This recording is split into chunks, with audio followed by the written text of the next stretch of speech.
What's up, everybody? My name's Dave Yates and you're watching D.Why. Today we've got part 2 of the interview with Arthur Lee. This time I'm in his office, we're in his studio. He's doing some content stuff at the moment. I'm really loving what he's got set up here, and I know you're going to love what he's got to say today as we explore everything outside of physiotherapy that he's looking at, around innovation, test and learn, and all the things he's explored in that space.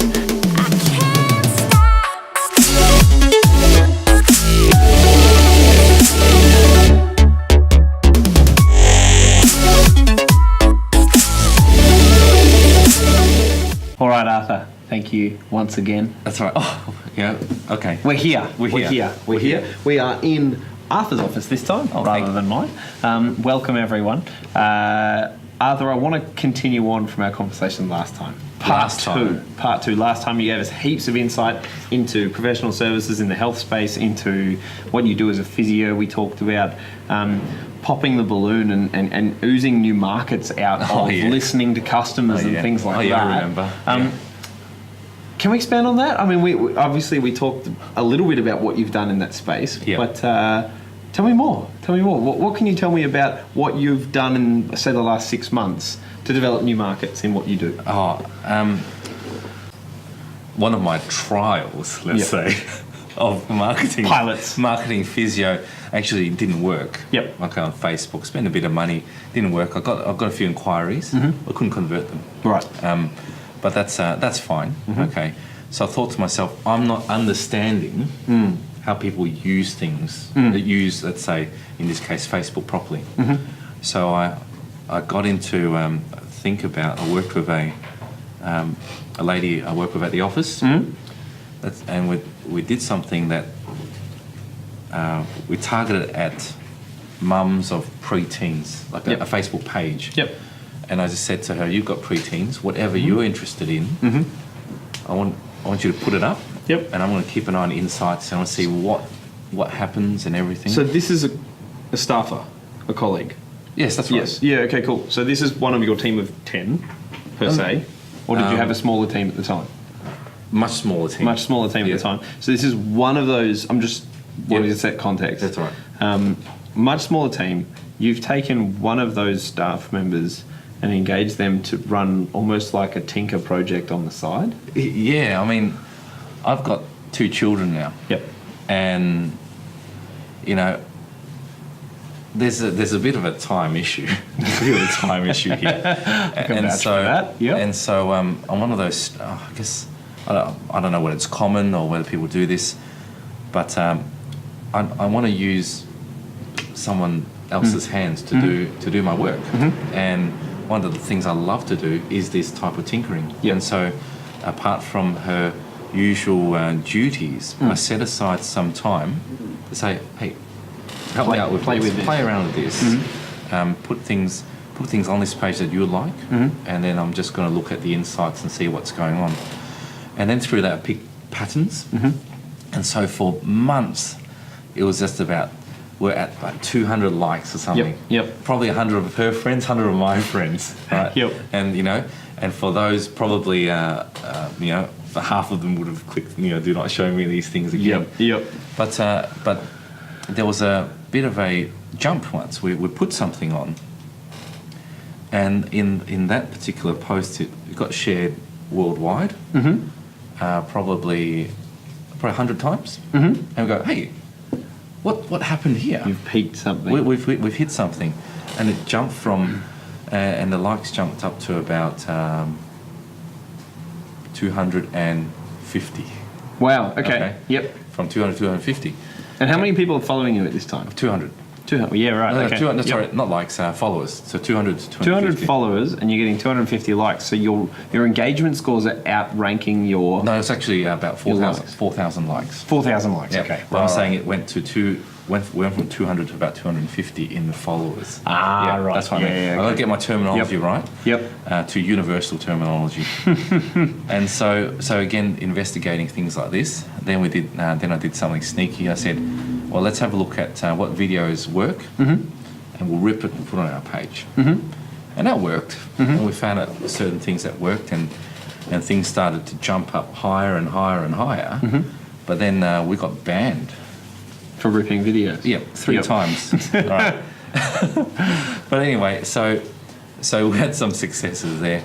But then I said, all right, okay, what are these videos doing that are capturing people? And so we imitated that style, looked at engagement, looked at what this group of people and how they use Facebook. I mean, one of the things is mobile, right? Mobile, so you're just going up and sliding up, and so many things you look on the timeline, you don't capture. So I flicked up and looked at what captures me. Yep. All right, and I tried to imitate that type of style and deliver our own message. And we started getting more viral. Right, okay. Yeah, so we had that's people sharing you and people commenting at their friends in it. Share, that's right. Yeah. Yep. So it went from something that was shared 200 times. Okay. Then we had a few draw cards, something that's still going up now, almost shared 500,000 times. Right. All right. Wow. Okay. And so that's massive compared to what the numbers you were talking about. That's right. But the adrenaline rush of that Friday, Saturday, Sunday day. Yep. Right. We pick up the phone. You go, all right, this many likes. Refresh it. About a minute later, 15 extra ones. Yeah. Refresh it. A minute later, another 12. Yeah. And it was just going up and up and up. I couldn't believe it. That's awesome. And that's a tinkering thing, to understanding how to reach a certain group of people. Yep. By looking at what works, but doing it. I think that's I mean, you've clearly got some kind of future in product design, because really what you're talking about there is product to market fit. Is right? it? You've gone out to market. You've gone, does anyone like this? Yeah. Kind of. Come back, tinker with it. Yeah. Gone back out, tried something else. Maybe broken a few rules. Tried to innovate. Tried to disrupt a little bit. And gone, oh, okay, we're going to get banned for that. Maybe we won't do that. Yeah. Right. Try something else again. Yeah. And eventually things start tipping. You pull it back again. Yes. You go, okay, what else are we going to do with this? Put it back out, and all of a sudden you start to get that traction, and people go, that's okay, right. that's what I want. There you've got some kind of product to market fit. Okay. Now tell me what happened. Oh, that was just a trial. That was. I love it. I think it's your pilot, right? The third go or something like that. And at that time, I don't know whether it's still like this now. You'd see a lot of posts on Facebook. They have like black top and bottom with white writing of what it's about. And basically, it was a post about. I just took some quotes from some source. And I named it 7 Things I Loved My Son to Know. Yep. I got a video in the background that I got from a stock video site. Yep. Put these quotes in, and people started tagging their sons in it. Wow. So again, this wasn't reaching. This was going sideways to reach my market, actually. It was, wasn't it? Because you originally started to go... Yep. I was targeting the parents Yep. to reach that 20 to 30 Yeah. age group. Fascinating. And so I tried a few ads. I didn't spend a lot, maybe $2 or $3 to that age group. And it got me a lot of likes because these the children were interested We're in involved what and we had to do. Yep. Anyway, but again, it's that every day you look at your... I had so many notifications on Facebook. It crashed. My phone just crashed. It would just Seriously? You just go... I don't know. I can't remember what sound it used to make because I'm not doing that anymore. It goes like... Really? Like that. Right? Just kept on going. So you talk about that adrenaline rush all over again. That's right. And so like I'll go on to Facebook and there'll be like 99 plus notifications. Wow. Every 20 minutes I go and be 99 plus notifications, right? Something like that. Because by that time we had a few videos that were doing this. That people were doing this. But everyone's dying to know what the metrics were on that specific video. How many views? I can't remember. Must have been at least 10, 20 million. 10 to 20 million views. I can't remember. On that one video. Yeah. That you built in what program? Windows Media Maker. Using stock video. Yep. and quotes you found around the internet. But again, it's presenting something that is it's presenting something to the people in that package, right? Yeah. You know, let's say you just had a piece of meat, you know, some cheese over there, whatever, put in a burger, and suddenly you're going to pay $10 for a meal, right? So, and then how roughly how many shares? What's the virality of it? 500,000. 500,000 shares. Yep, 500,000. Wow. And just under 500,000. That's amazing. Yeah. I love that, because you're dealing with 500,000 shares in something that's 1,000% engagement on your likes. If you think about it like that, 50,000. Yeah. And you've got 500,000 engagement. That's just shares. That's We're not just talking shares. about comments. No. How many comments? I can't remember. Too many. I can't remember. It was. That's amazing. It was. I remember going onto a local Facebook business page and saying, "Hey guys, what would you class as viral?" And some people were saying, "Oh, you know, this." I didn't tell them. I was just interested to know what people class as viral. But I can put a tick next to that. I can safely say that that's a viral thing that, you know, own the rights to everything, you know, all Creative Commons stuff. Yep. But it's just the packaging of that time. Yeah. And I think if I did it again, that same thing now, I wouldn't get the engagement because things change. They do. You know, a while back, you had videos with let's say a lady or a man with a sad story, and they have the cards. The cards, you know. They do and then a lot of people did that, and then no one did it anymore. And there was like post-it notes or writing on it, and that moves on. All these things start to move on. I'm seeing people put like borders in red or green around their posts now, their pictures, you know. Yeah, okay. And so things keep on changing, but it's understanding. It's giving people good value. Yep. And in my terms, if it makes them laugh, right, it makes them cry, makes them go wow. That's a really good point. That's a share, right? Yep. If it makes you chuckle, you know, it might be a like. Yep. Right. If it makes you reflective, it might be a like. All right, but it makes you. That's such an important point. I think about the conversations I've had in the last, say, 6 to 12 months around the topic of positioning and marketing and things like that.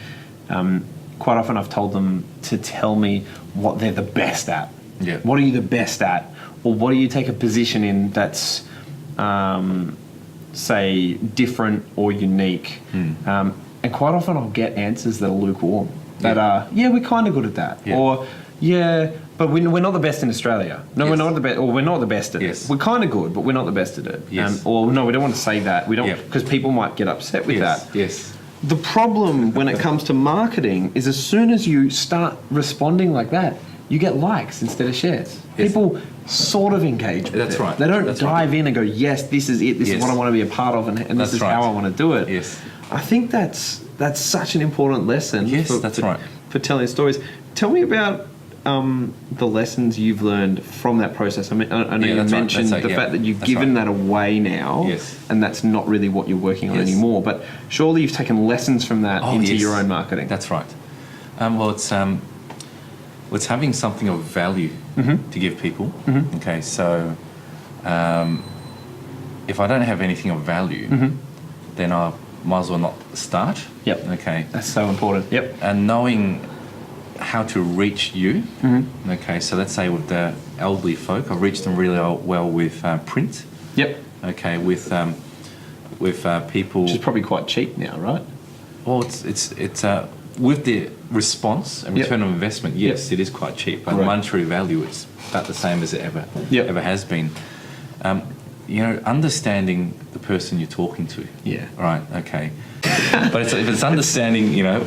It's so important. What you do, you know, what your behaviours are, what you believe in. Do you believe in, do you believe in the environment? If you believe in the environment, then I might try to sell that point. Yeah, absolutely. In this product. And probably thinking about things in the same way you did, or the same way you achieved success with that video with how I'd like to talk to my son. Yes. It in terms of, I don't know, I think about it in the Matrix style of saying, I want to reach this specific customer, so this specific customer who's related to maybe an audience I'm engaged with, Yes. Where am I going to find this customer that is regular, Yes. that is engaged, Yes. and that is in a space where they're in a buying frame of mind or something right. like that? And sure, I've already got this engagement or this particular audience that I'm talking to, or I've got this position or platform in the marketplace. It's not hard, like you did, to go, well, maybe I'll just attach it to something else. So, for instance, I need to sell yoga lessons, right?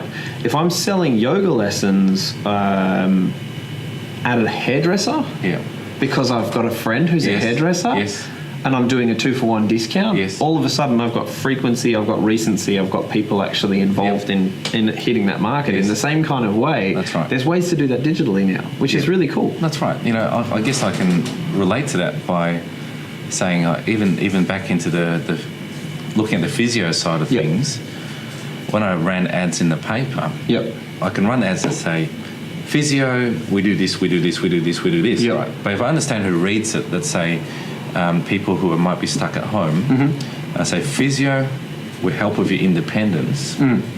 That reaches, it's the right message, right?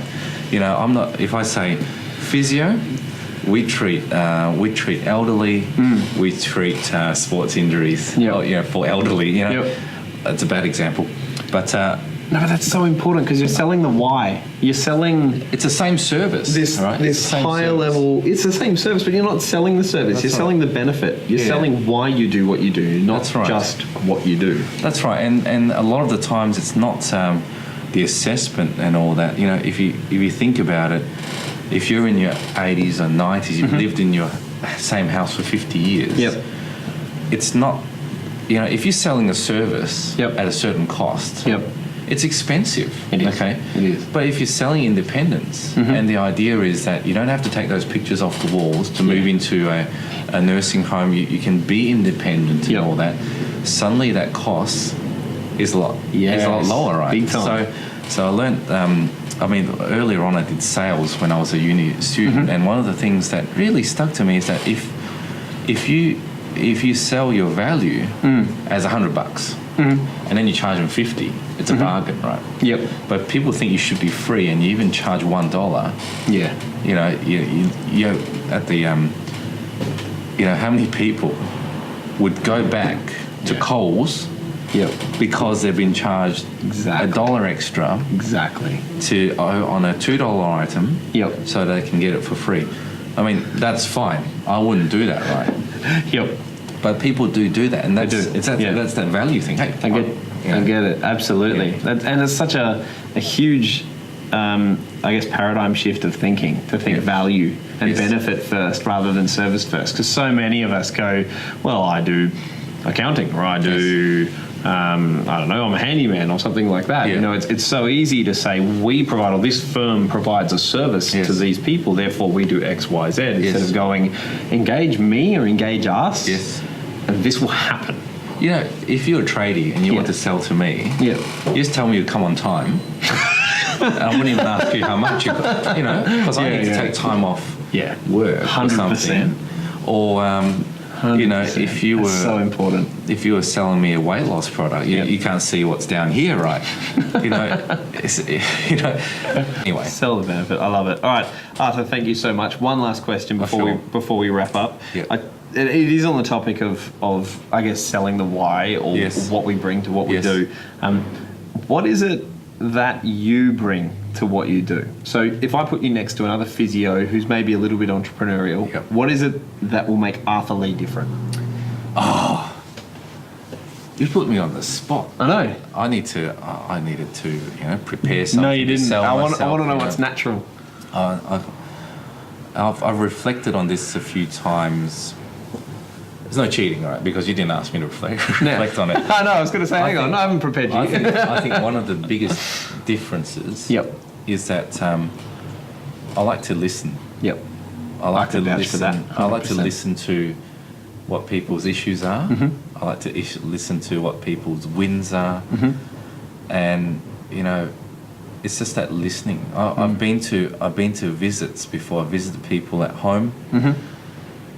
and I just sat there for half an hour listening. Yep. And gave them, one piece of advice. I said, I'll come back next week. I'll go back next week and say, you're the best physio we've ever had. And I didn't do any hands-on. Yep. I just sat there and listened to That's their issues fantastic. and gave them a plan of attack. Yep. And all of these things, when I look at the Facebook trial, Yep. I look at the rural trial, innovating in the area of different services in physio, it's actually just about listening to what people need. Okay, Absolutely. it's not for me. I do have ideas, but I also like to listen to what they have to say about it before taking it to market. Yep. And I think that's the key thing that I like to tell people who are listening to your channel. We have these talks in the office. I'm like, oh, it would be good if we did this. People would love this. And then we talk to someone in the market, and I go, hey, we don't like that, right? But we can get in the heat of the moment. Absolutely. And we so think we know what we're doing. I mean, you mentioned a little bit earlier about the fact that you were looking on Facebook at what you would look at. Yes. What would happen if people looked at something else and you looked at something That's entirely right. different? That's right. Sometimes that perspective works, sometimes it doesn't. And that was the hardest thing about this tinkering project, Yeah. was actually to allow the other person Yes. to decide on content. Yes. Because I had my ideas, Yeah. but then to say, you do it, I'll just look at the Absolutely. insights. And anyway, I guess that's... You're a listener. I love it. That's fantastic. Am I a listener? Absolutely. We'll watch this 100% vouch video for that. again, and we'll see whether I listen to what you say. Right. I love it. Fantastic. Arthur, thank you so much. Right. Really appreciate All right. you coming on. We'll talk again soon. We will. We'll talk again soon. And good luck with your channel and your Appreciate it. your storytelling and Thank you. everything. Thank you. Very good. All right. Thanks everyone for watching. My name's Dave Yates. This is Arthur Lee, and you're watching D.Why.